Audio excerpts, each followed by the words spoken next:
Que je ne sais même pas avec elle. Hein, qu'est-ce qu'il dit? C'est les illusions perdues selon Jean-François Stévenin. Et longtemps que vous ne l'aviez pas vu? Je l'ai pas vu depuis qu'il est sorti, c'est-à-dire 35 ans. 35 ans. C'est pour ça qu'il est d'ailleurs, parce que venait de mourir Jean-Pierre Massam, dédié à Jean-Pierre, et puis à sa fille, qui venait de naître. Je dis ça parce que il n'y avait pas vraiment de scénario écrit, ça vous vous en doutez. Et il y avait... ça a commencé parce que j'avais un agent qui était un homme merveilleux qui s'appelait Georges Baume, qui appartenait à un autre monde du cinéma. Il était agent de Visconti. Et un matin, il me dit, je viens de prendre une bière avec un jeune homme formidable. C'était Jean-François Stévenin, il me dit, vous devriez faire son film. Et je dis, ça parle de quoi? Il me dit, je sais pas. Je sais pas, mais vraiment, il est très sympathique. Alors, Jean-François est venu à la maison, avec rien, pas de scénario. Et puis il me dit, moi je sais pas, je voudrais partir, voilà. C'est deux mecs qui partent en voiture, et puis on retrouve un copain, et puis sur le passage il y a une femme. Je fais, oui, mais elle fait quoi? Elle me dit, je sais pas. Et c'était à peu près ça le tournage. Ça, tous les jours, il me dit, et qu'est-ce qu'on fait? Quand j'étais là. Et je disais, mais je sais pas, moi. Il disait, mais qu'est-ce qu'elle ferait une femme à ta place? J'en sais rien, appelle ta femme. Je suis pas, contrairement à ce qui est écrit, qu'au scénariste. Alors on tournait pas. Jusqu'à un moment donné que je dise moteur en disant, bah, écoute, on va, je sais pas, parce qu'on est là, on va tourner ça, hein, quand ça me concernait. Et c'est des souvenirs absolument merveilleux, cela dit. Et alors, la scène de la fin dans la neige, parce qu'en fait, il est du Jura, hein, ça qu'on est dans le Jura. Et que on y a passé 15 jours là, pour cette petite scène, parce qu'il faisait... il voulait qu'il neige. Et il faisait un temps magnifique, il ne neigeait pas. Et pour qu'il y ait de la neige qui vole, il faisait moins 40. C'est une année où il faisait moins 40. Donc on était dans la montagne à se geler. Moi, j'aime pas trop le froid. Et dans le refuge, c'est 0 degré. Hein. C'est déjà bien par rapport à moins 40 dehors, mais on avait des sauveteurs avec nous au cas où les doigts ou les pieds gèlent. Et l'idée de Jean-François, pour arriver à faire cette neige qui tombe, c'est de faire venir un hélico, finalement. Mais un hélicoptère, quand il fait déjà moins 40, si vous êtes dessous, ça descend encore plus bas. Hein. Et il fait venir l'hélicoptère, et puis ça se passe mal. C'est 15 jours hein, qu'on était dans un hôtel à côté, enfin qui était à 1 heure du décor, à pied. Et il n'était pas content, il me dit, bon bah tant pis, on rentre. Ah, je fais, ah non. Ah non, ça fait pas 15 jours que je suis là, me geler, sans que tu aies la scène que tu veux, tu es avec l'hélicoptère et ta tempête de neige, là, je sais pas ce que tu veux en faire, mais moi je reste. Hein. Tu fais revenir l'hélico, parce que... Donc, on l'a refait 3 fois, la scène avec l'hélico, et on était à la limite des engelures. J'ai tellement d'histoires, d'anecdotes à vous raconter, mais voilà, c'est ce qui me vient là, comme ça, là, tout de suite à l'esprit. Après, je réponds à ce que vous voulez. Je vais vous aider. Mais quand vous l'avez rencontré, Jean-François Stévenin, dans ma cuisine. Vous ne le connaissiez pas par Rassam, c'est la première fois que vous le voyez? Dans ma cuisine, non, je ne le connaissais pas par Parce qu'ils étaient amis, enfin. Oui. Villeray et lui le connaissaient. Enfin, alors Villeray, je le voyais beaucoup. Je l'avais connu indépendamment de Jean-Pierre, parce que il y avait un garçon, avant que je rentre au conservatoire, sans même que je veux vraiment faire du théâtre. j'avais rendez-vous avec un acteur dont je ne dirais pas le nom, qui n'était pas amoureux de moi, et il était amoureux d'une jeune actrice, et il me donnait des rendez-vous, il venait jamais. Il vivrait dans un endroit qui s'appelait le Sherwood, qui était un café très connu à Paris à ce moment-là, l'un des seuls qui était ouvert tard la nuit. Il imitait la grenouille pour me faire passer le temps de mes rendez-vous ratés. Je me suis vengée après. Et donc Villeray, non, et puis indépendamment de ça, effectivement, il se connaissait très bien avec Jean-Pierre. C'était déjà à l'époque où Villeray n'était pas facile. Enfin, Jean-Pierre non plus.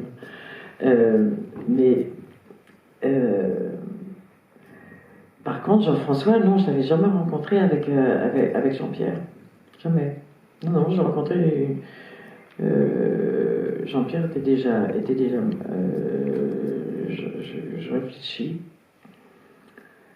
Car on est. Non, Jean-Pierre n'est pas encore mort. On est à Noël. Et Jean-Pierre meurt fin janvier, donc non, mais pour autant, il n'est pas venu sur le tournage et je l'ai rencontré dans ma cuisine, Jean-François, à ce moment-là. Jean-Pierre, nous ne partagions plus la même maison. On était censés partager le même immeuble, mais pas la même maison, parce que le quotidien devenait un peu compliqué. Et donc il vous a raconté une histoire? Non. Même pas? Non. C'est-à-dire que vous l'avez suivi, en fait, oui. Juste pour lui, en fait? Oui. Parce qu'il avait quelque chose? Parce que on s'est mis à parler dans la cuisine, et puis on s'est mis à boire ensemble, et puis on a passé plusieurs jours à papoter, à parler de cinéma. Alors moi je l'ai suivi pour faire un film avec lui. J'avais vu son premier film, justement, avec Villeray, que j'aimais beaucoup, et donc je l'ai suivi comme j'aurais suivi beaucoup d'autres metteurs en scène, ça m'était arrivé d'autres fois d'ailleurs, parce que si vous partez à l'aventure, vous ne savez pas où vous allez, avec quelqu'un qui sait faire des images, mais pour autant, effectivement, vous n'avez pas de scénario. Je commence avec Buñuel, alors c'est un peu différent, par rapport au Buñuel ou James Bond que j'ai déjà fait, ça bien sûr. Mais c'était juste pour le plaisir de partir à l'aventure avec lui, faire des images.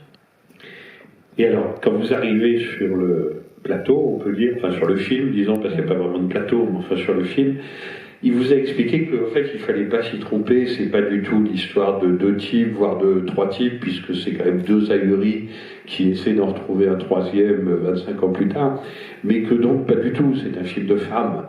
Et il y a cette scène où vous arrivez avec quand même ces 2 huluberlus qui sont dans votre salon, manteau de fourrure, très femme de notable local, et vous sortez une pomme verte et vous la croquez. Oui. Voilà, et l'histoire commence comme ça. Alors ça, ce genre de scène, mais c'est ça le génie de Stévenin, tout le film est comme ça. Il y a très peu de dialogue, ils sont murmurés, on les entend à peine. Enfin, c'est vraiment des gens dans des situations extraordinaires et ça dérape quoi tout le temps. C'est-à-dire c'est toute une bande de copains là à lui, hein, donc ils sont comme ça aussi dans la vie. Hein. Ceux qui sont à l'écran, indépendamment que celui qui joue un de mes amants que j'aurais quitté, directeur d'un théâtre, qui était en fait le décorateur merveilleux. Il joue très bien l'homme bourré, il est complètement bourré. Hein. On avait énormément bu ce Alors soir. lui, c'est Kovic Velko, c'était le chef d'écho de François Truffaut. Absolument. Il y a toute une bande de Truffaut, là, parce que il y a des techniciens extraordinaires, aussi bien à la lumière qu'au montage. Partout, il y a des gens, il y a des assistants, il y a les meilleurs techniciens qui soient du cinéma dans ce film. Où on est tous là pour Jean-François, le matin, en train de dire on fait quoi? Et il dit on va là. D'accord, voilà. Et ça s'improvisait en fonction des lieux, des accidents, ce qui faisait beaucoup à ce moment-là pour détendre tout le monde quand il y avait des moments comme ça de pause énorme en se disant on fait rien. Il imitait très bien Johnny Hallyday. Comme vous voyez, il y a plein d'affiches de Johnny Hallyday. Il adorait Johnny Hallyday, donc il imitait très très bien. On imitait Johnny Hallyday pendant une petite heure. pendant qu'on était censé réfléchir, nous, à ce qu'on allait tourner, pour lui faire plaisir. Et... Il vous donnait vos déplacements au moins? Parce qu'en plus, il tournait beaucoup en plan séquence, il les couple, hein, oui. On les voit. Non, les déplacements non plus, non. Non. Non. Il fallait vraiment se débrouiller, quoi. Oui. Parce que c'est ça que je trouve. C'était vraiment exclusivement le plaisir d'être ensemble. Moi, j'avais un sens de la culpabilité comme un peu aigu, en disant écoute, Jean-François, il faut qu'on fasse un film. Enfin, on est là pour ça quand même, non? Je dis mais c'est ce qu'on est en train de faire. Je dis oui, mais un rythme. Et puis vraiment, de temps en temps, il me disait je sais pas quoi tourner. Je dis oui, mais moi non plus, c'est pas mon film. Hein. Et vraiment, il me disait mais je sais pas. Invente un truc. Je fais invente quoi? C'est pas, encore une fois, c'est pas mon film. C'est pour ça que souvent je disais, mais appelle ta femme. Parce qu'il me disait c'est un film de femme. Je fais, appelle ta femme. Et il me disait, mais non, tant que tu ne diras pas quoi tourner, je ne tournerai pas. Je fais, mais je sais pas quoi te dire de tourner là, parce que j'ai pas tout compris de ce qui se passe. Donc, voilà. Moi, ce que j'adore dans le film, c'est quand le régisseur corse, qui s'appelle François Asensi, je crois, vous dit en vous embrassant, ils nous ont pris pour des voyous. Voilà. Et là, on commence à comprendre vaguement. Voilà, le truc. On parle. Et tout ça, c'est à la Maison de la Culture de Grenoble, qui à l'époque est très connue parce qu'il y a. On y a passé des nuits entières. Voilà, il y a Georges Lavaudan pour le théâtre. Qui est là, et donc Pouilly-Zelko joue le rôle de Lavaudan, en fait. Oui, bien sûr. On est partout très bienvenus parce que Jean-François, à ce moment-là, et toute sa vie d'ailleurs, il a été extrêmement respecté, admiré, donc les portes s'ouvraient, où pendant les portes s'ouvraient, si je parlais par rapport aux gens de théâtre ou aux gens de cinéma, pour autant sans savoir vraiment ce qu'il allait faire, hein. C'est-à-dire que disait je voudrais je sais pas, la salle du théâtre ou le restaurant du théâtre. On disait oui. Voilà, donc on y avait passé, parce que pour finir ça dure très peu de temps, mais effectivement la scène avec on y a passé plusieurs nuits à boire énormément de vin blanc et quand même à essayer de faire quelques images. Et ça devait pas être si facile, parce que quand même, quasiment sans texte, avec juste le langage corporel, enfin, il faut quand même jouer une femme qui est suffisamment, on va dire, mal, ou pas sûre, ou embringuée dans un truc dont elle n'est pas sûre, pour accepter de se retrouver dans une situation pareille, parce qu'elle pourrait dire, maintenant ça suffit. Mais voilà, sa vie a l'air d'être un tel chantier, que, en fait, elle suit quand même ces deux gamins, non seulement kidnappeurs, mais insupportables quand même. Je pense que Jean-François avait compris que ma vie à ce moment-là était un vrai chantier. Donc il s'est dit, je lui demandais, parce que. Je comprends mieux le film en le voyant maintenant. Le problème, c'est que à l'époque, comme j'avais pas de scénario, je jouerais mieux d'ailleurs si j'avais su que c'était ça qu'il voulait faire. Mais comme j'avais pas de scénario et qu'il gardait pour lui ce qu'il avait envie de faire. Donc, pourquoi moi pourquoi moi si, oui, à cause de Jean-Pierre, sûrement. Voilà, je sais pas pourquoi il m'a demandé à moi de jouer ça, je dois dire, de travailler avec lui. Mais on a passé des mois absolument merveilleux, et des années après, parce qu'on est restés amis, mais la communication ressemblait à ça, hein, quand on dînait ensemble. Mais d'ailleurs, il y a une scène à Paris où vous n'êtes pas. Je trouve que c'est tout l'art de Stévenin et c'est le seul à faire ça. Vous savez, c'est la séquence où il est au métro Parmentier et il voit une femme et il s'approche d'elle comme s'il pouvait y avoir quelque chose entre eux. Il avance là comme ça, c'est un petit cadre, il sort de son bureau Et puis la fille rejoint en fait sa famille, ses enfants, et monte dans une Renault 5 orange. Alors, il m'a fallu 30 ans pour comprendre que c'était la femme de Stévenin. Oui. C'est clair, hein, c'est la femme de ses enfants. Mais cette scène-là, et c'est exactement pareil avec vous, dans la montagne, dans les hôtels, etc. Il pourrait se passer quelque chose, mais c'est vraiment qui ne se passe pas. Voilà. Toujours quelque chose qui ne se passe pas. C'est toujours quelque chose qu'on n'arrive pas à se dire. C'est toujours quelque chose qui, voilà, tout le temps. Donc, comment montrer ça après quand s'il me l'avait dit.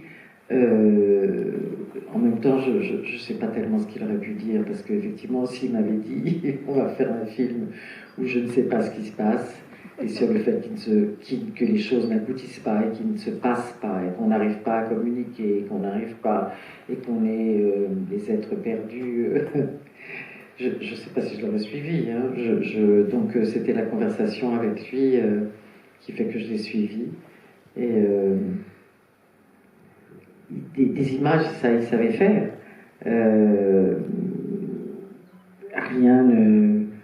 Rien n'était prévu avant le jour même où on arrivait sur les décors.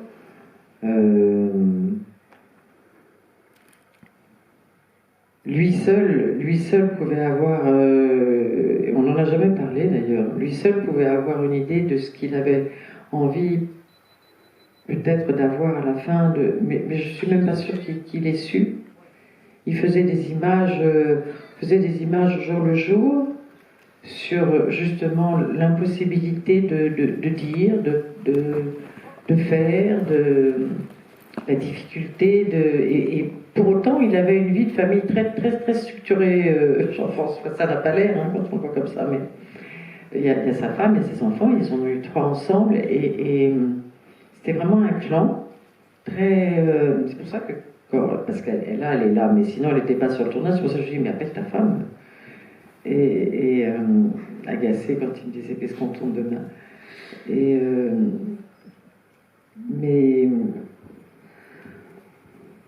Posez-moi des questions, parce que je suis très surprise. Mais en plus, tout ça a duré un certain temps, parce que le tournage a duré à peu près une dizaine de semaines, vous en aviez quelques-unes. Il a mis avec Yann Dedé et tous les gens qui sont au générique, ils s'y sont mis à 6 hein, quand même. Ils ont mis 1 an à monter. Dans l'équipe photo, je me suis aperçu aujourd'hui, on lui en a pas parlé, il y a Darius Kanji. C'est un des plus grands. Caroline Champetier. Non, il y a des techniciens hallucinants, merveilleux, qui ont tous suivi Jean-François, qui avait fait ce premier film avec Villeray. Passe-Montagne. Et qui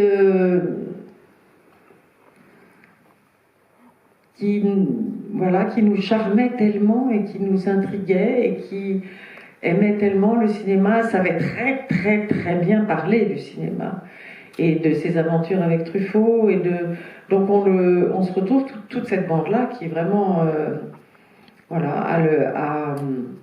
pour être ensemble. Alors c'était censé faire un film.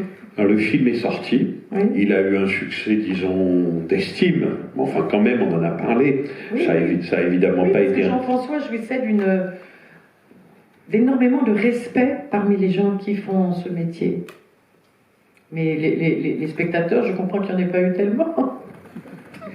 Et dans les cahiers du cinéma, il y a quelqu'un qui n'était pas encore cinéaste, qui s'appelle Hervé Leroux, oui. Et qui dit « Mais en fait, c'est la captive aux yeux clairs. » Et la captive aux yeux clairs, c'est vous. Et c'est pas faux. C'est-à-dire qu'à un moment, ces 2 types et cette fille qui montent la montagne, on se dit, mais ça devient un western très étrange quand même. Mais ça a un peu ce côté-là. Oui. Jean-François m'a dit ça un jour. Il me dit, c'est une sorte de western. J'avais du mal à suivre. Mais je l'aurais suivi, hein, puisque la preuve, je l'ai suivi. Mais j'essayais pas tout le temps de comprendre, parce que c'était pas possible. Dans la vie, si on se voyait souvent et on riait énormément. Mais Et on parlait de façon intelligible hein, quand on dînait ensemble. Ah ben, Stevenin, dans la vie, non seulement il était extrêmement bavard, oui, mais en plus, il imitait à la perfection un certain nombre de gens. Oui, très bien. Il imitait parfaitement Louis-Ferdinand Céline, Jacques Villeray, Jean-Luc Godard, très bien. Ça, c'est pas difficile, même moi, je peux vous l'imiter. Non, pas ce pas là maintenant, mais... Genre, je sais pas, puisqu'on est là pour vous raconter d'autres histoires, après, c'était quoi? Après Trop belle pour toi, j'ai quelqu'un qui m'appelle en me disant que Jean-Luc, que je connaissais très bien, parce qu'il avait été très proche de Jean-Pierre Assam, parce que Jean-Pierre avait produit beaucoup de films avec lui, donc je ne connaissais pas très bien, parce que c'est très difficile de dire qu'on connaît Jean-Pierre Assam. Autant j'ai connu bien Jean-François Stevenin, parce qu'en dehors des tournages on parlait beaucoup, autant Jean-Luc. Je vais vous raconter donc j'ai fait Trop belle pour toi, je l'avais vu pendant des années proche de Jean-Pierre, donc en plus il me connaissait. Hein. Et puis là il me demande d'aller à Rolle en Suisse, un petit appartement moderne, et il me demande pourquoi j'ai envie de tourner avec lui. Alors je suis resté un peu sans... Je crois que j'ai pas réussi à articuler 2 mots, parce que j'ai dû lui dire, parce que c'est vous. On se voyait, hein, parce que c'est toi, je sais plus. Et après, j'ai comme habitude d'avoir travaillé avec des gens avec qui j'ai mangé avant. Et selon ce qu'ils mangent, et comment ils mangent, ça me donne envie de tourner avec eux ou pas. Ça depuis très tôt. Et alors, Jean-Luc, on est allé déjeuner ensemble. Non seulement il n'a pas dit un mot, il a commandé un poisson du lac, qui était un truc fadasse. C'était sur le lac de Genève, c'est un truc très connu. Hein. C'est du perche, voilà, du perche. Mais un perche bouilli, et c'est tout. Et je me suis dit, mais moi, déjà après ce qu'il vient de me faire là, c'est-à-dire que pourquoi tu veux tourner avec moi, qui est vraiment... de la torture, vous ne demandez pas à une actrice, vu qui il était, et moi qui étais toute jeune, pourquoi vous voulez tourner avec moi, et le déjeuner, je me suis dit, non, je ne vais pas pouvoir le faire. Ça va pas être possible, je sens que je vais m'emmerder, mais à un point...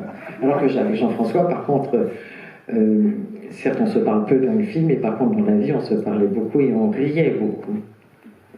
Ce qui est drôle, c'est qu'après Double Messieurs, quand le film est enfin sorti, je veux dire, les scénarios continuaient à arriver. Alors ça, c'est vous qui le racontez dans une interview avec Serge Kavinsky, je crois. Vous dites, c'est quand même curieux, et j'ai dit non à tout pendant 2 ans. Oui, c'est vrai. Oui. Pourquoi? À cause de cette expérience-là, c'est-à-dire chaque scénario que je lisais qui était écrit, je trouvais ça trop écrit. Non, je plaisante. Non, c'est vrai que d'abord, j'avais fait le film de Buñuel, qui était le premier film que je faisais, après, j'avais fait un film de Schroeter, juste après un film de James Bond, où là, je m'étais sérieusement ennuyée, parce que ça fait rêver ceux qui regardent et c'est amusant, surtout pour les garçons. Mais moi, pendant 6 mois, j'ai fait quand même semblant de nager devant un bocal. Hein. Donc, alors, ils n'ont pas menti, hein, mais d'ailleurs, pour l'histoire, c'est pas moi qui ai choisi de faire le James Bond, c'est parce que je ne sais pas comment ils m'ont trouvé. J'étais dans une maison en Italie, en vacances, avec Roberto Benigni, qui n'était pas connu à l'époque, mais faisait déjà ses spectacles sur Dante. Werner Schroeter, avec qui on écrivait le scénario qu'on a fait ensemble, Jean-Pierre Assam et moi. Et un producteur, qui était le producteur de Roberto Benigni à l'époque pour le théâtre, mais en même temps qui avait été coproducteur avec Jean-Pierre des films de Ferreri. Et on était dans sa maison, à Porto Ercole, et le téléphone a sonné, c'était pour moi. Comment ils m'ont trouvé, encore une fois, je ne sais pas. Et on m'a demandé si je voulais faire le James Bond. Mais comme ça, hein. J'ai dit, je sais pas, c'est dans combien de temps? Il me dit, il faudrait se voir demain à Rome. Et on commence dans 15 jours. Donc ça veut dire forcément qu'une actrice leur a pété dans les doigts, parce que sinon ils font pas un casting 15 jours avant. Mais ça j'avais l'habitude, n'est-ce pas? C'est pas ça le problème, mais c'est simplement que je ne savais pas quoi dire. Donc j'ai mis la main sur le téléphone, il n'y avait pas de portable. Hein. Et puis c'est les garçons, ça amusait énormément. C'est eux qui ont dit oui en disant oui, vas-y. Donc j'ai dit oui, et le lendemain j'ai rendez-vous à Rome avec toute l'équipe du James Bond. Alors après, pourquoi pendant 2 ans Alors attendez, juste cette histoire, parce que ça j'adore quand même. Vous vous retrouvez donc à peu près 1 an plus tard au Festival de Cannes. Oui. Vous avez le film de Schroeter, Oui. le jour en compétition. En compétition. Voilà, le jour des idiots. Oui. Et puis vous êtes aussi un peu sur le Carlton. C'était terrible parce que le Carlton, il y a deux grandes colonnes dans l'entrée du Carlton. Avant l'entrée, il y a 2 énormes colonnes. Et sur chaque colonne, il y avait mes jambes, enfin une jambe et puis l'autre, avec le James Bond et une arbalète. Et donc je baissais la tête quand je passais. Encore une fois, je ne sais pas que j'avais honte d'avoir fait le James Bond, mais c'était tellement différent par rapport au film de Werner Schroeter, dont la moitié de la salle est partie d'ailleurs, à ce moment-là, le soir de la projection, mais c'était vraiment 2 mondes totalement différents. Mais ils ont fait quelque chose d'assez charmant, les gens du James Bond, parce que je leur ai cassé les pieds vraiment pendant...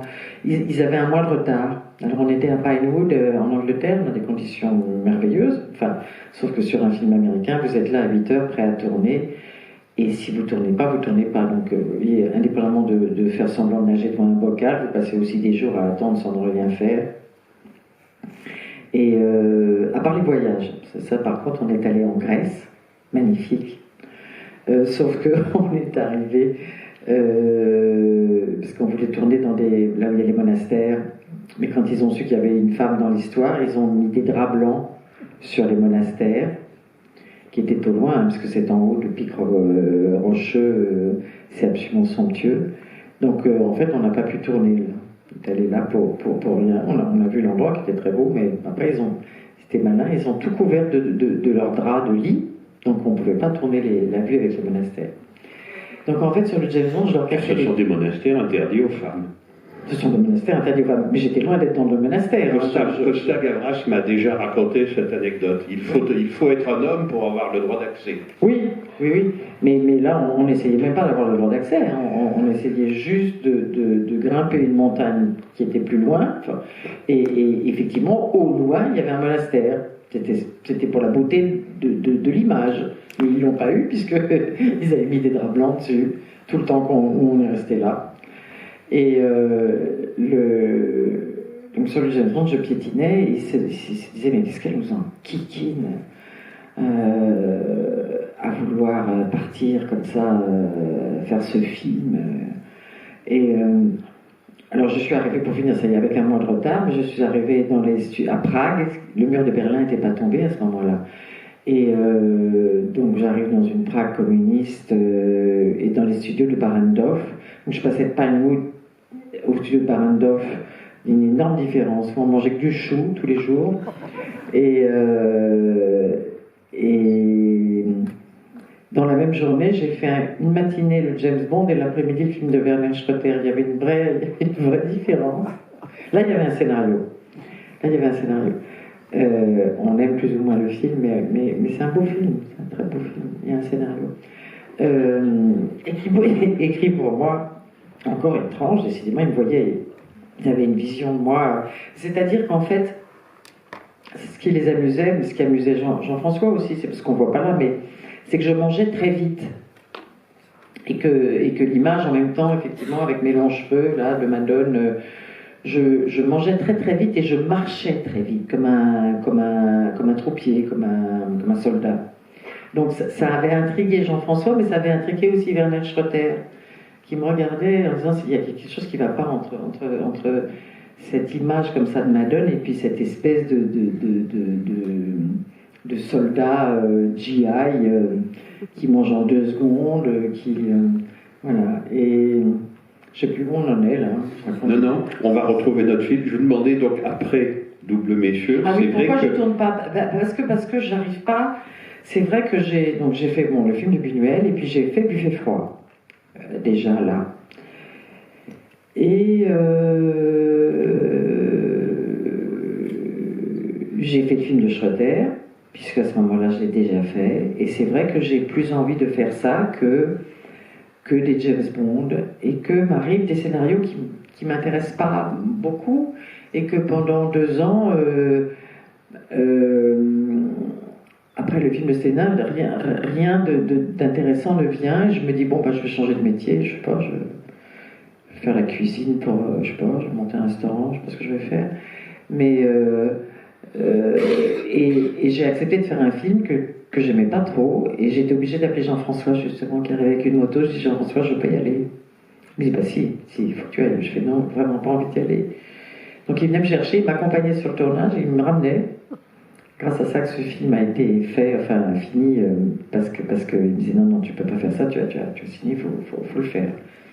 Et puis, et après, ben, j'en ai pas fait d'autres parce que j'attendais.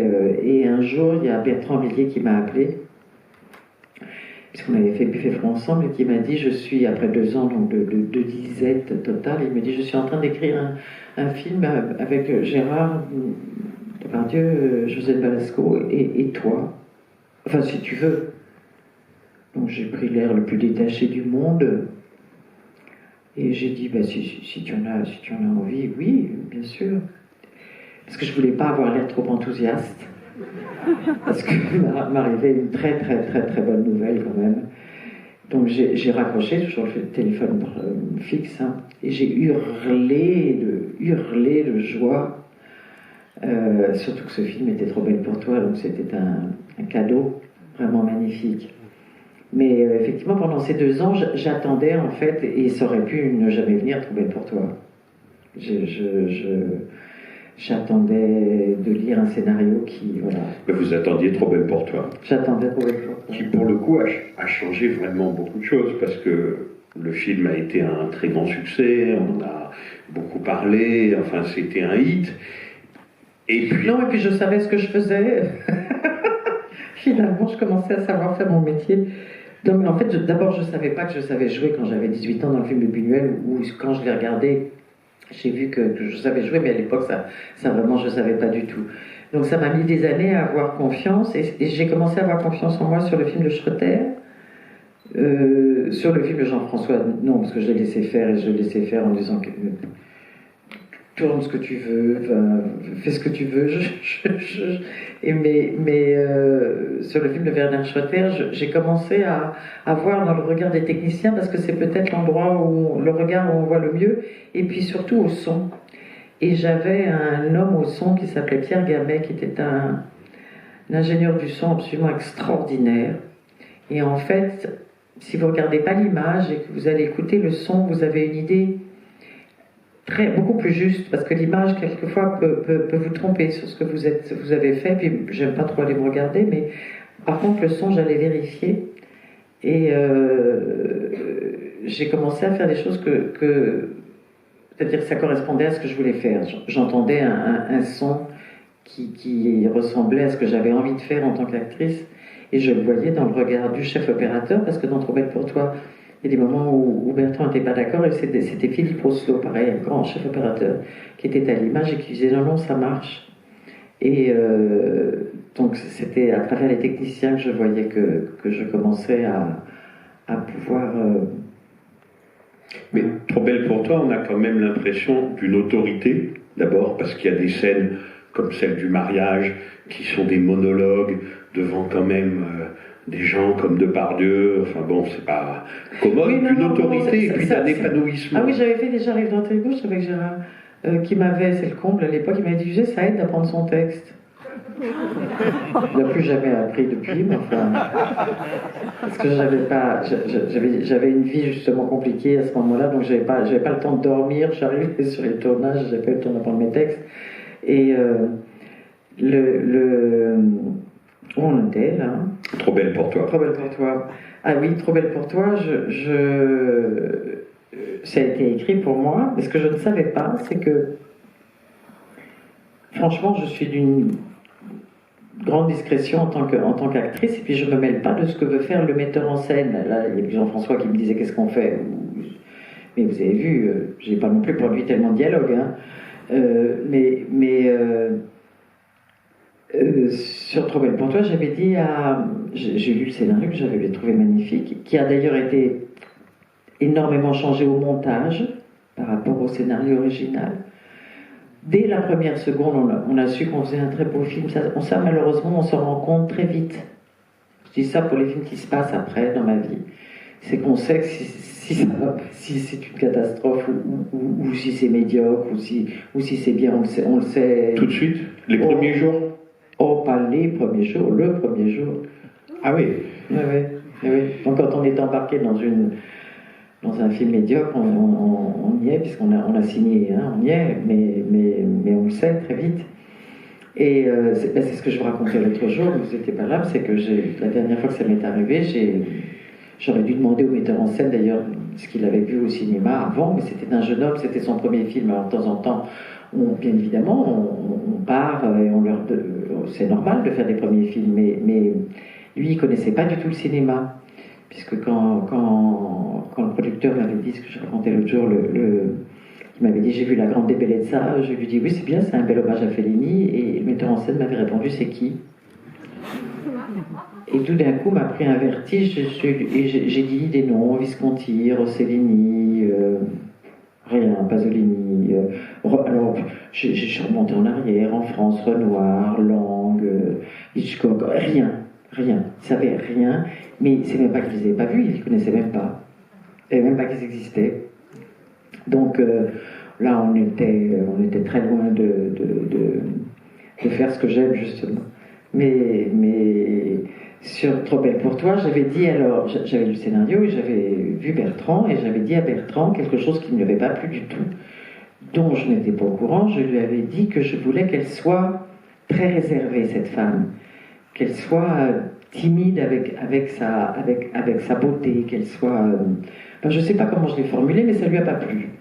Ce qui a fait que, ce que je n'ai pas su, c'est qu'il a fait des essais pendant 2 mois avec d'autres actrices, et c'est Margot Capelier qui faisait des castings à l'époque, qui avait dû lui chercher d'autres actrices, et qui a fini par lui dire tu l'as écrit pour Carole, alors je crois qu'on n'y arrivera jamais, puisque c'est fait pour elle, donc fais-le avec elle.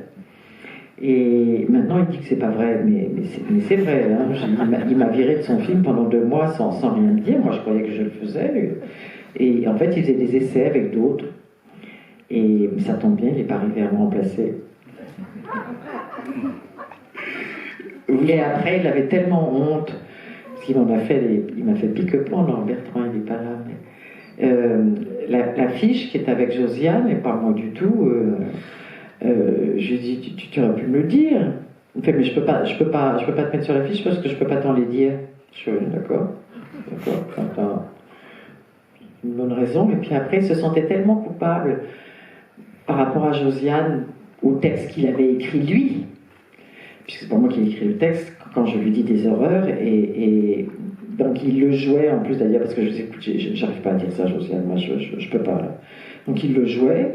Je vais d'accord, bon, je vais y aller. Et après, il se sentait tellement coupable de l'avoir maltraité dans les mots, dans le film, qu'il partait faire des premières sans moi. Et de temps en temps, il s'entrecoupait, c'est-à-dire qu'il était très au courant, qu'il m'avait mis de côté. Hein, mais par exemple, au déjeuner des Césars, on était... mais toutes les deux, et j'avais dit, moi je me souviens à Cravette, j'avais dit non, il faudrait qu'on ait un prix pour toutes les deux, parce que moi j'étais encore dans ce trip-là, et il m'avait dit non, ça marche pas, Carole, c'est l'une ou l'autre, il n'y a pas de prix pour 2 actrices en même temps. Je dis oui, mais pourtant on partage le film, enfin bon, bref. Et dans le même déjeuner, d'ailleurs, il y a Bertrand qui, avec Josiane, tout d'un coup se raconte une histoire qu'il venait de vivre à Londres pour la première du film. Je sais que vous êtes allé à Londres pour la première du film. Donc, oui, mais on a pensé que tu pourrais pas venir. Oui. J'aurais peut-être pu si on m'avait dit, mais enfin. Donc en fait, il faisait des choses en cachette. Pas Josiane, mais Bertrand, parce que il voulait un peu mieux traiter Josiane qu'il l'avait traité dans le film, alors que, cela dit, il me quitte pour elle, hein, mais en fait, effectivement, je lui dis, et c'est écrit par lui, des horreurs, donc il avait du mal à assumer. Il culpabilisait. Il culpabilisait, donc c'est moi qui en payais le prix. Mais il vous en arrive de drôle quand même, parce que vous nous avez raconté en nous présentant Grosse Fatigue de Michel Blanc. Oui, c'était pas trop fait pour moi. Ouais. Voilà, qui n'est pas venu, mais c'est partie remise. Qu'il avait commis une petite erreur bête, c'est-à-dire que c'est l'histoire d'une comédienne qui joue son propre rôle. Bon, très bien. Une comédienne connue. Une comédienne un peu connue, et donc vous recevez un scénario, et c'est pas Carole qui a marqué. Non, c'est Catherine. Parce qu'il m'a appelé avant, parce qu'on était amis, il m'a appelé avant pour me dire qu'il avait écrit un film pour moi. Ça recommence. Et donc je suis plus qu'heureuse, qui était en l'occurrence un scénario de Bertrand Blier qu'il avait adapté. Et le scénario arrive avec marqué Catherine, parce que c'est l'histoire d'une actrice qui joue son propre rôle. Et je lui dis, donc j'appelle Michel, et je lui dis, Michel, non, c'est très très très très bien, je vais le faire, mais c'est pas pour moi que tu l'as écrit. Puis bien sûr aussi. Je fais non. Le scénario que tu m'as envoyé, il y a marqué Catherine. Alors il n'y a qu'une seule possibilité, c'est Deneuve. Mais je suppose qu'elle t'a dit non, donc moi je suis ravi, je le fais. Hein. Mais ça arrive tout le temps. Moi, on est totalement remplaçable. Tout le temps. Puis j'ai commencé à bonne école. Encore une fois, j'ai fait le film de Buñuel. On est deux à jouer le même rôle, donc ça vous rend modeste depuis le départ. Hein. Surtout quand vous vous rendez compte que le public et même les critiques se rendent même pas compte qu'il y a deux actrices. Donc ça aide à pas se prendre la tête depuis le début. Et de ce point de vue-là, Carole, est-ce que avoir travaillé pour Chanel, avoir fait aussi des choses en publicité, en mode, est-ce que ça vous donnait un peu de liberté par rapport quand même au cinéma français et ce côté un peu mufle, on va dire? Ça m'en a donné, mais j'ai commencé tard avec Chanel. J'ai commencé à 28 ans. Il m'avait demandé quand j'avais 20 ans, juste après le Buñuel, et là je me suis dit, avec la bobine que j'ai, avec la tête que j'ai, si je rajoute l'image du numéro 5 de Chanel, je ne vais jamais y arriver en tant qu'actrice. C'est le film de Stéphane. C'est la pleurésie assurée. Voilà, c'est-à-dire entre ma tête de Madone, et en plus, si je ne rajoute pas aller au rendez-vous d'ailleurs, qui m'avait fixé, et le soir même, je dînais avec quelqu'un qui m'avait dit, qui était Andy Warhol, mais parce que dans l'époque de New York, moi je suis arrivée de Paris, le film de Buñuel, ça c'était aussi très bien, ça m'a sauvée. J'ai fait aucun interview, ni une couverture de journal, ni une photo, rien, puisque tout était, on posait des questions à Buñuel, ce que je trouvais complètement normal, moi, bien évidemment, et pas aux actrices. Mais quand j'arrive après à New York, quelques mois après, l'Amérique fonctionne déjà complètement de façon différente, et les gens viennent me dire bravo. Alors j'étais très, très, très, très étonnée. Et parce que j'étais là pour faire un film d'un Allemand qui s'appelait Uli Lommel. Ça fait partie de la bande de Werner Schroeter, tout ça. On a mis 1 an à tourner parce qu'on n'avait pas d'argent, donc on tournait 2 à 3 jours par mois. Mais j'étais, à cause du film de Buñuel, traitée comme une petite princesse. J'étais très étonnée parce que j'avais tous les acteurs et metteurs en scène les plus connus, américains, journalistes, et l'époque du Watergate qui venaient, et qui venaient, on allait tous dans les mêmes restaurants, et qui venaient me dire bravo. Donc au début, je regardais en me disant bravo à qui. Et puis après, j'ai compris que c'était à moi. Alors au départ, j'étais un peu gênée, puis après j'ai commencé à trouver ça agréable. Et puis quand j'ai commencé à trouver ça très agréable, je me suis dit non, alors il faut que je retourne à Paris, là il faut que je retourne, au bout d'1 an, il faut que je retourne en France à apprendre à faire mon métier dans ma langue. Je savais que j'avais aucune envie parce que j'avais un agent à ce moment-là. Après j'en avais pas en France pendant 10 ans, avant d'avoir Georges Beau, mais c'était bien. Mais j'avais pas d'agent, mais par contre j'en avais un en Amérique à cause du film de Buñuel, et il m'avait dit qui vous voulez tourner? J'avais dit il y a 2 personnes, il y avait Fassbinder et Nicolas Roeg. Et pour un agent américain, c'était pas... Il m'avait dit ça... Donc il m'avait envoyé, et j'ai eu tort, hein. J'ai à Los Angeles faire des essais pour des films que j'ai pas voulu faire, qui étaient une erreur. Par exemple des comédies merveilleuses. Comment ça... J'ai des trous atroces. Non, parce que je m'attendais pas à vous raconter cette histoire. Peter Sellers, par exemple. Mais, je sais, c'est une erreur. c'est une erreur, mais pareil, j'allais pas avoir de plaisir en le faisant. C'est-à-dire que le Buñuel, le James Bond, je l'aurais fait 20 ans après l'avoir fait là, je me serais amusée sûrement. Mais à cette époque-là, j'avais envie de faire autre chose et j'aurais pas joué une gourde dans le film de Peter Sellers avec beaucoup de plaisir. Il aurait fallu que ce soit quelques années après. Là, je me serais encore sentie idiote. Donc, j'ai pas fait les choses qu'on m'a demandé quand j'étais en Amérique. Et puis, alors, par contre, quand j'ai fait le James Bond, là, par contre, ça m'a pas aidé du tout parce que je savais bien qu'on allait me proposer des films après avec des robots. Donc, je suis allée à aucune première nulle part dans le monde parce que tout le monde pensait que ça. Je dis, mais non, qu'est-ce que vous voulez que ça m'attire? Ça va. Je vais avoir le droit à des films d'action. C'était les robots à l'époque, hein, beaucoup. Parce que j'avais des enfants, donc un fils, donc je savais qui, voilà, c'était des Lego, des robots, donc je me suis dit, j'aurais le droit qu'à ça, moi, donc ça me servira à rien d'aller faire les premières des James Bond. Donc j'ai fait la seule qui était à Paris. Le reste dans le monde, j'ai pas fait du tout la tournée mondiale qu'ils font tous.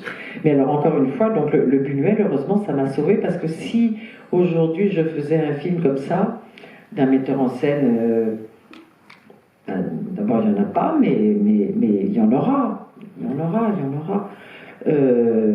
C'est vrai que l'exposition médiatique serait énorme. Et je ne pense pas que ça soit très bon à 18 ans pour le cerveau d'être aussi exposé. Parce qu'à ce moment-là, peut-être vous avez la tête qui tourne, tandis que moi, là, donc c'était pas plus mal de partir à New York. C'était pas plus mal de partir. Et d'aller en boîte de nuit avec votre copine Clio Goldschmidt. D'aller en boîte de nuit jusqu'à 6h du matin avec un chaperon, parce que c'est le metteur en scène, puisque j'avais fait une couverture à cause du film de Buñuel d'interview photo d'Andy Warhol. C'est comme ça que je me retrouvais. Et puis, pareil, je me retrouvais invitée par Dali, parce que Dali voulait que je lui parle de Buñuel. Parce qu'il s'était fâché avec Buñuel, mais pendant la guerre. Hein, donc, ça faisait longtemps. Et il s'était jamais revu parce qu'il avait fait une blague et qu'à cause de lui, Buñuel avait fait de la tôle. Donc, les rapports étaient moyens. Donc, il voulait absolument que je parle de Buñuel, mais moi, j'avais pas grand-chose à lui dire parce que le film de Buñuel, c'était quand même comme un trou noir. J'avais été très, très timide. Donc, mais il m'invitait à dîner, donc j'étais invitée, je parlais pas du tout à l'époque, j'étais très timide, je parlais pas, j'avais mes longs, c'est comme ça que je fais Buffet Froid, j'avais mes longs cheveux noirs, des lunettes noires, habillée en noir, et en fait je suis allée un jour à l'ambassade de France, et c'est Bertrand Blier qui savait pas du tout que j'étais actrice, alors que j'avais fait le film de Buñuel, qui m'a vue physiquement, et qui a demandé à Toscan du Plantier en disant c'est qui ça? Elle me dit c'est une actrice, elle a fait le film de Buñuel. C'est pour ça qu'il m'a demandé de jouer la mort dans Buffet Froid. Donc ça n'aidait pas non plus d'ailleurs entre cet obscur objet du désir, la mort dans Buffet Froid, vous voyez, d'avoir moi j'avais envie de rôles chaleureux. Ça n'était pas vraiment dans l'imaginaire des metteurs en scène. Et vous dépendez beaucoup de ça, parce que les metteurs en scène sont exactement comme le public, hein. Ils vous associent à ce qu'ils voient. Donc il a fallu du temps pour qu'ils aient envie de moi dans autre chose qu'une image de cet obscur objet du désir où j'étais très très loin de là. Oui, il a fallu du temps pour que les choses se détendent un peu et qu'on vous propose des choses qui ne relèvent pas forcément du chantage. Oui, ça peut être très intéressant quand oui, ça ça continue encore. L'autre jour, Brigitte Rouen, après travaux, me dit, mais tiens, je peux t'envoyer quelque chose? Je dis oui, bien sûr. Elle me dit oui, mais alors le problème, c'est qu'elle a 60 ans. Ben, je dis oui, je comprends pas le problème, Brigitte. J'en ai 64. Elle me dit, parce que tu veux bien jouer une femme qui a 60 ans? Ben, je dis, je joue quoi d'autre? Mais il y a un malentendu, donc je suppose qu'il restera longtemps. Peut-être que si je suis toujours là, peut-être vers 80, je sais pas, j'aurai le droit de jouer une grand-mère. Je sais pas, mais là pour l'instant, ça bloque, ça coince encore un peu. Bon, vraiment pas beaucoup. Non, mais j'ai vu. En thérapie, par exemple. Ah non, en thérapie, oui, là, en thérapie, mais il me donne, vous avez vu, c'est où c'est très sèche. Alors j'ai vu, non, ça a changé parce qu'au départ, les metteurs en scène m'ont puni. C'est-à-dire que quand on a fait rive droite, rive gauche, en fait, Gérard me quitte. D'abord pour Nathalie Baye, après d'Entre Belfort et me quitte pour Joseph Balasco, c'est-à-dire que je suis... Dans Rive-Droite Rive-Gauche, vous le trompez la première, si je peux me permettre. Vous n'êtes pas du tout censé le dire, ça.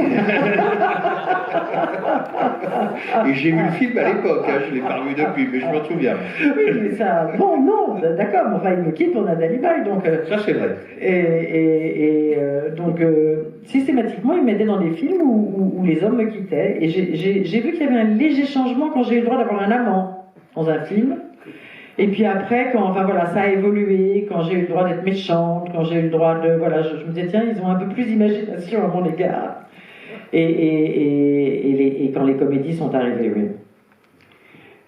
Juste sur Buñuel, parce qu'évidemment, je vais vous poser une question là-dessus et puis on laissera la parole au public, mais cet obscur objet du désir, vous étiez très timide, lui était un vieux monsieur très sourd, impressionnant, donc quand même aussi isolé par sa surdité. Oui, enfin, il en jouait beaucoup. Il en jouait beaucoup. Parce qu'il était appareillé. Et comme il détestait... Moi, je posais pas de questions parce que j'étais tellement impressionné. Mais Angela Molina étant espagnole et ayant des parents acteurs et danseurs et ayant elle-même actrice, elle était très latine, très espagnole, donc elle allait lui poser des questions et chaque fois il faisait semblant de ne pas entendre, il partait parce qu'il n'avait rien à dire sur pourquoi on faisait telle ou telle chose, il s'en foutait éperdument. Il n'a jamais donné une explication psychologique. Jamais il détestait ça, donc ça j'avais compris, donc déjà de toute façon moi j'étais timide, donc je ne lui demandais pas.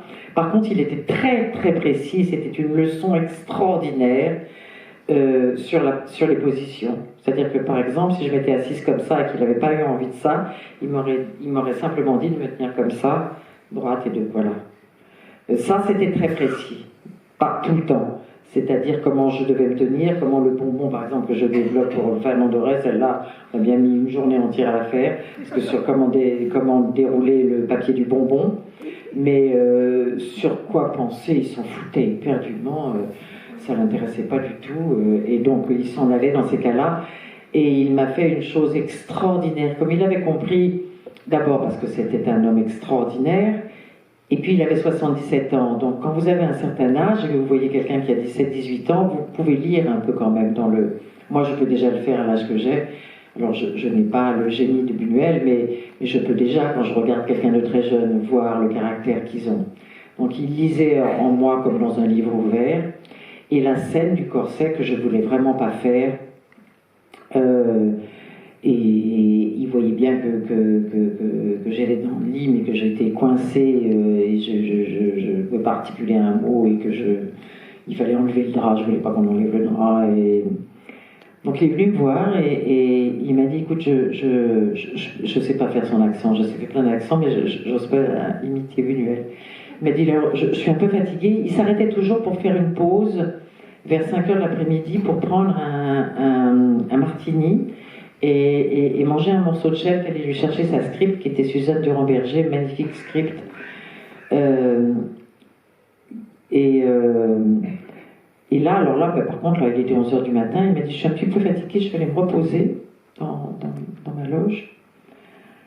Et quand tu le sentiras, tu diras moteur. Il est parti. Il m'a laissé seul avec Fernand Doré, avec toute l'équipe du film qui attendait devant moi. Moi j'étais dans un lit, puis il y a toute l'équipe autour.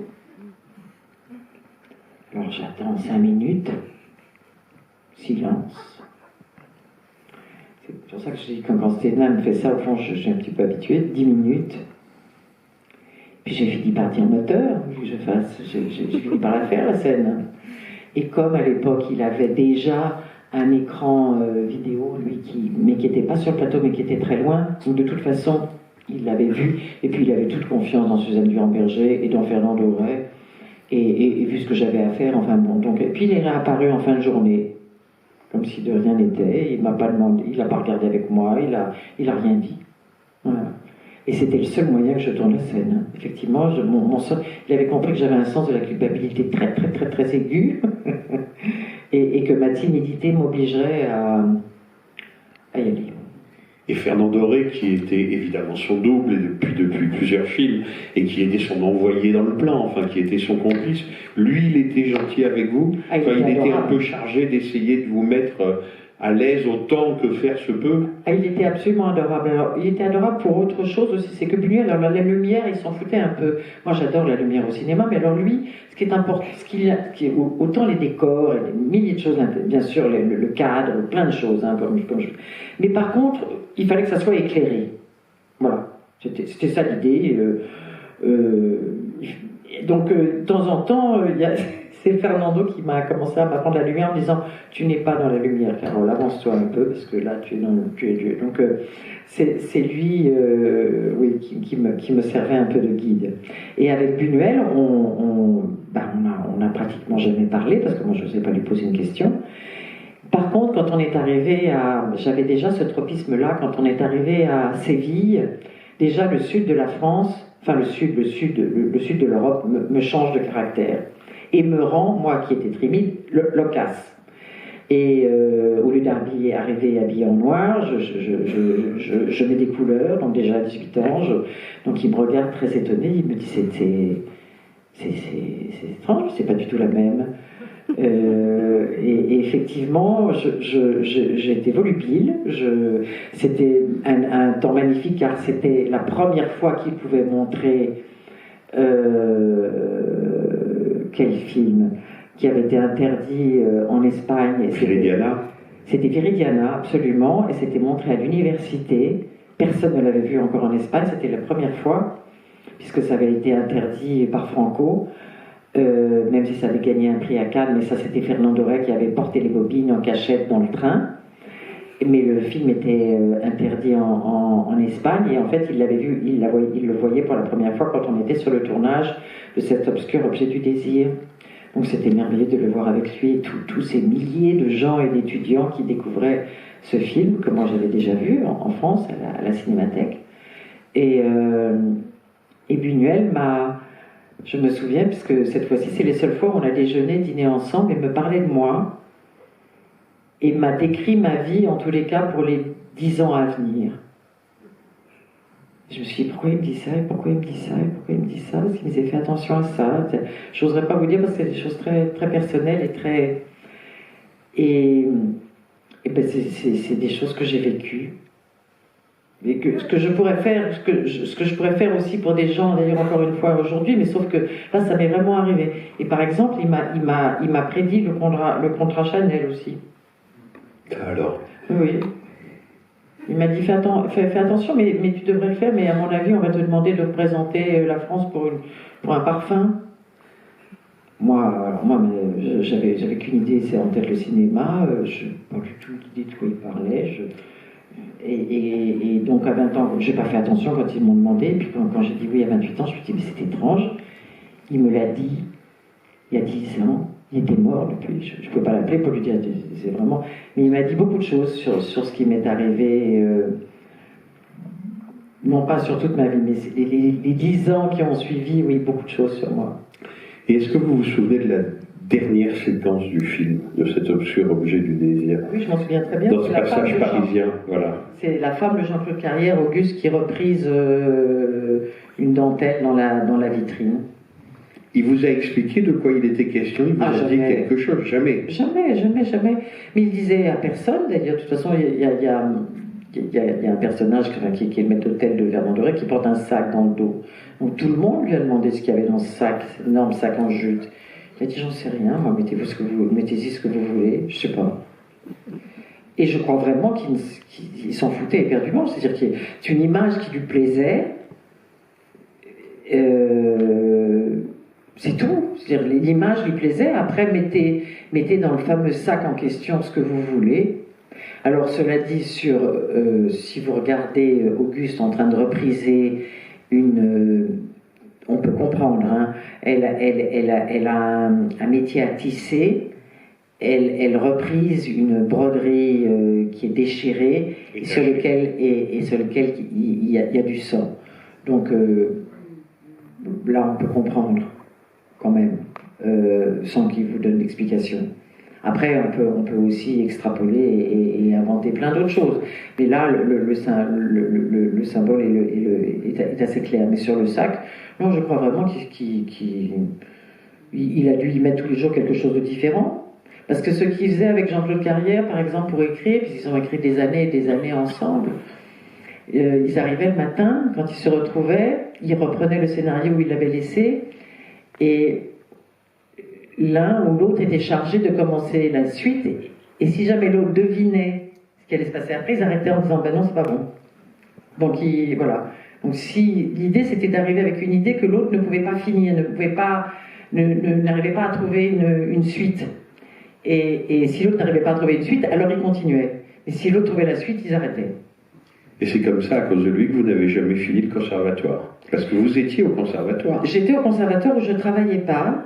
C'est le pompon, c'est-à-dire que j'étais très timide. Et comme j'étais rentrée, qu'il y avait des acteurs que je trouvais extraordinaires, qui ont fait des carrières de théâtre, qui étaient Nada Strancard, Didier Sandre, Dominique Valadier, et qui étaient devant moi. Et moi, je n'avais jamais fait de théâtre ni de cinéma. Donc quand on me demandait de passer des scènes, je hurlais non. J'avais comme professeur de Beauge et Vitesse. Donc j'ai été virée plusieurs fois du conservatoire parce que par contre, j'ai fait le film de Buñuel, donc normalement on n'avait pas le droit de travailler, ce qui est complètement idiot, parce que vous savez, si vous êtes au conservatoire d'art dramatique, que quelqu'un comme Buñuel vous demande de faire du cinéma, oui, normalement le directeur du conservatoire devrait vous encourager à le faire. Donc déjà j'avais pas le droit de le faire. Mais je l'ai fait, ça quand même, timide, mais quand même pas complètement idiote. Mais j'ai été virée plusieurs fois. Il y a Vitesse qui est venu chaque fois pour me faire en me disant, mais non, elle est là. Elle passe pas de scène, mais elle est là, elle regarde. Et puis par rapport à Buñuel, alors j'étais tellement coupable par rapport aux autres acteurs que je trouvais beaucoup mieux que moi au conservatoire, que Buñuel s'est dit, elle va m'emmerder comme ça. Parce que je lui parlais tout le temps des acteurs qui étaient formidables, en disant, il devrait être à ma place. Enfin, je disais ça discrètement, mais quand même, je le disais au premier assistant, je le disais... Donc, en fait, il en a pris plusieurs, en disant comme ça, elle va me fiche la paix, puis il les a coupés au montage. Comme ça, moi je me sentais moins coupable, il savait qu'il me rendait plus heureuse, et puis voilà. Plusieurs de vos camarades de votre classe du conservatoire. Oui. C'est génial. Oui, dont mon fiancé, qui était très très chiant à l'époque, et qui a fait que je suis arrivée d'ailleurs en larmes à la première à Paris, en retard, avec Serge Silberman, qui était un producteur très sérieux, qui donc n'a pas beaucoup aimé, mais je disais l'amour, j'étais arrivée, mais parce qu'il était jaloux en fait. Et quand je me souviens, quand on devait aller à New York pour présenter le film au festival de New York, et j'avais dit que j'emmenais mon fiancé, c'est Silberman qui m'avait dit non, il vient pas. Je suis déjà arrivé en retard la première à Paris, on n'est pas allé à New York avec lui, donc il est pas venu, et ça s'est très bien passé d'ailleurs, parce que je l'ai quitté assez rapidement. Et grâce à Silberman et à Buñuel. La chose incroyable, c'est que le film de Buñuel, quand je vous dis qu'on est vraiment, il faut être modeste quand on est acteur. Alors c'est vrai qu'on a son nom en gros et qu'on fait des couvertures de journaux, ça vient après, hein. C'est aujourd'hui, mais à l'époque, les critiques de cinéma sortaient du film et venaient, j'avais Angela et moi forcément l'une à côté de l'autre, et puis alors, ils avaient un moment de panique en train de se dire, je suis pas en train de parler à l'actrice du film. Ils regardaient l'autre et à côté ils se disaient, je suis en train de parler à quelqu'un d'autre qu'à l'actrice. Ils n'avaient pas vu qu'il y avait deux actrices. Donc ils se disaient tout le temps qu'ils se trompaient de personnes à qui ils parlaient. Donc c'était ou moi ou elle. Et la plupart des gens, je dirais la majorité des gens, ne se rendaient pas compte qu'il y avait deux actrices qui jouaient le même rôle. Comme quoi. Buñuel devait être assez content de ce genre de truc. Oui, alors après il a dit que c'était facile. Après il n'était pas content parce qu'il s'est dit, oh, mais ça l'amusait. Et comme il ne tournait jamais deux fois la même scène, alors qu'à l'époque, c'était pas en digital, c'était de la pellicule, il pouvait y avoir ce qu'on appelait un poil dans la pellicule, donc on faisait quand même deux fois la même scène au cas où. Lui, jamais, ça l'ennuyait.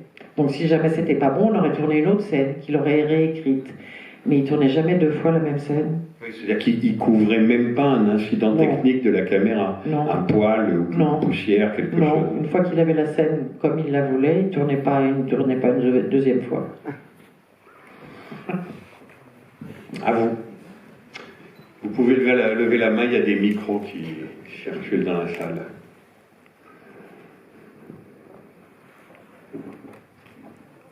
Vous devriez en profiter parce que moi je continue, hein, sinon il n'y a pas de souci. Monsieur Venot. Madame. Monsieur Venot.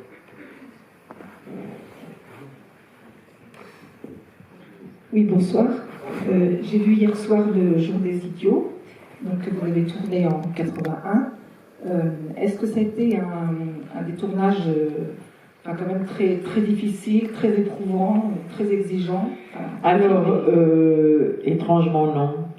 C'est le fameux film où je suis passée du James Bond à ce tournage. Mais j'étais tellement contente. D'abord, c'est un scénario qui a été écrit pour moi. C'était l'imagination de Bernard Chater, mais il l'a vraiment écrit pour moi. Et je me sentais très confortable c'est le premier film où je commence à justement voir dans les yeux des techniciens que ce que je suis en train de faire, ils le perçoivent. C'est pas que ça m'échappe malgré moi, parce que le film de Buñuel, de toute façon, j'étais encore une fois tellement timide que je regardais même pas les techniciens. C'est-à-dire, je savais pas, et je savais pas du tout que j'avais le moindre don pour ça. Donc, je croyais vraiment que j'étais mauvaise sur le film de Buñuel. Tous les jours, je demandais si j'étais invitée le lendemain. Enfin, invitée. J'avais signé un contrat, mais on me disait, mais oui, tu viens demain tourner. Je fais, ah bon.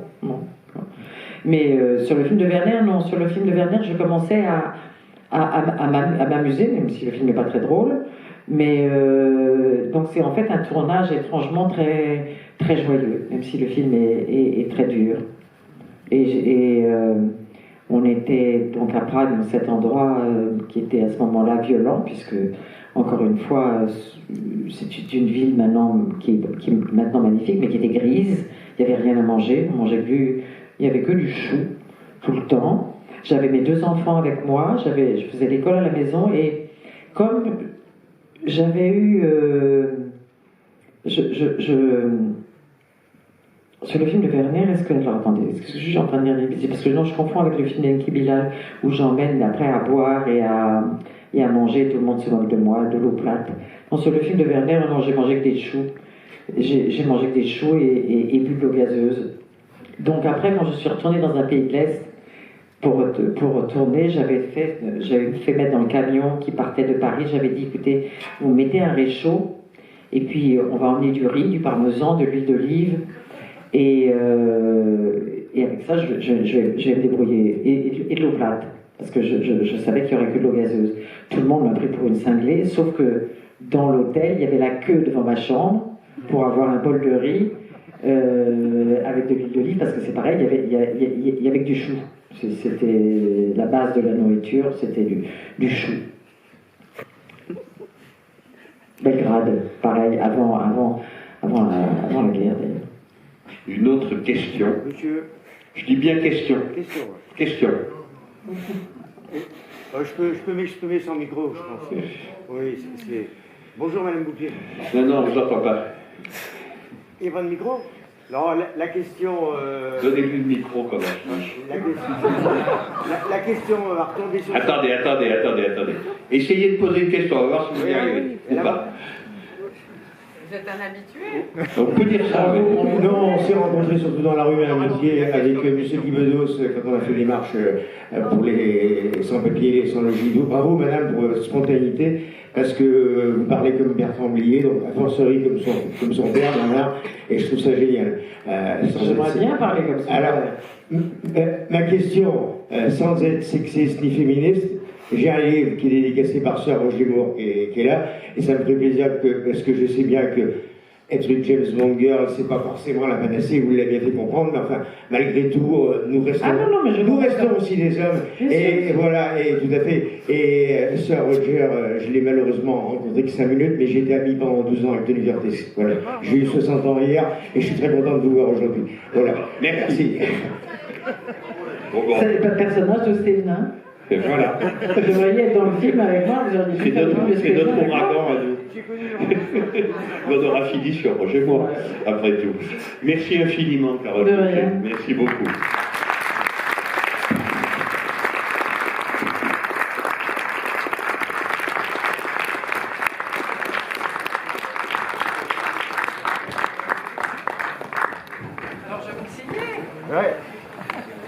Alors j'ai donné à Sir Roger Maurice.